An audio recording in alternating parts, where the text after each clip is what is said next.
tey tàmbali d'abord di la sant yow en tant que président de l'institution di sant aussi mes collègues députés bi nga xam ne sama wayjur génn na àdduna taxawaay bi nga xam ne taxaw ngeen ci maa ngi la ci sant di la ci gërëm bu loolu weesoo nag ñu ñëw rek ci liggéey bi.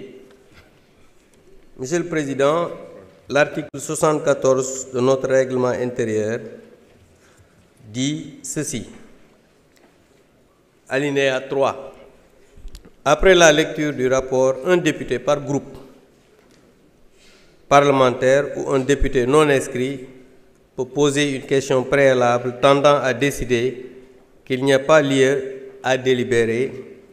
Il peut motiver verbalement sa demande sur laquelle ne peuvent intervenir que le président et le rapporteur de la commission saisie sur le fond et le représentant du président de la République.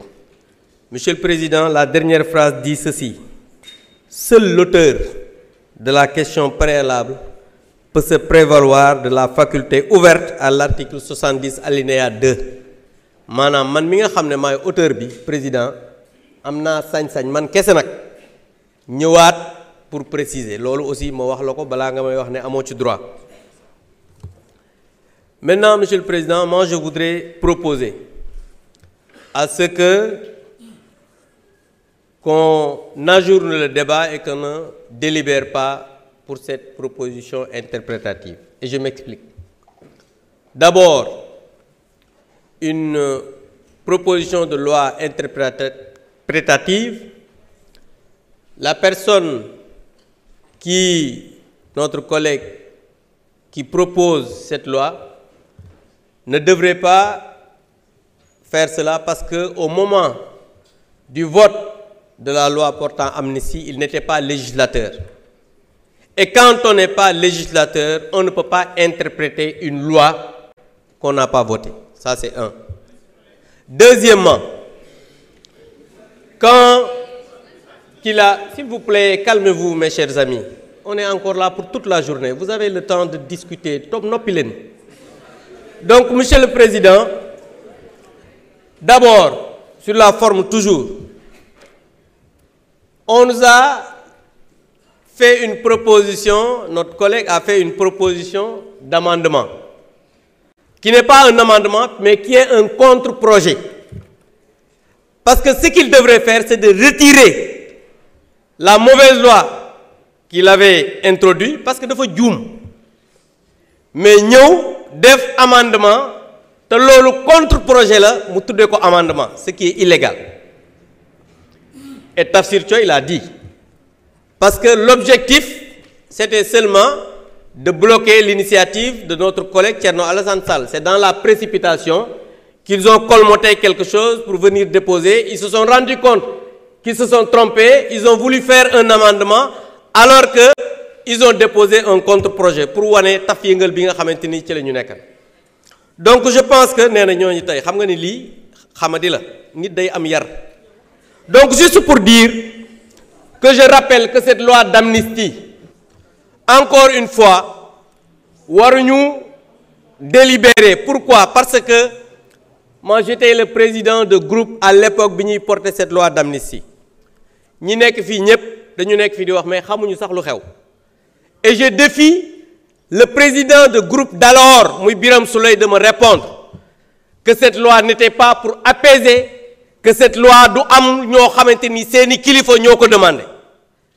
Parce que nag aussi wax loo xamul ci waane la bokk te ñii nekk fii dañuy wax mais xamuñu lu xew xamuñu loi bi nan lañ ko defee woon.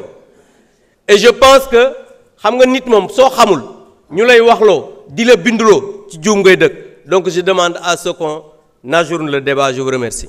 Parce que non seulement vous n'étiez pas législateur mais bokkoo ci ñi seen kilifa yi daan waxal xam nga yaa ngi wax sànq ay avocats yi défendre Sonko yow avocat nga woon mais musulaa jël yow xale yi nga xam ne ñoom lañ doon jàpp ci ñu doon taal ces brigands là ñoo la daan jël parce que foofu laa ci yem pour dire simplement que j'ai dit que je voudrais qu'on ajourne le débat. Parce que je l'ai dit, parce que li ma wax mënuma ci tontu parce que xamu ci dara j'ai parlé de la forme de projet d'amendement et de contre-projet loolu da ngay lire règlement intérieur bi nekk ci ay at pour mën ko xam il ne suffit pas d'être un avocat pour comprendre cela mais il suffit d'être un législateur mais un bon législateur pour comprendre cela monsieur le président de la commission des lois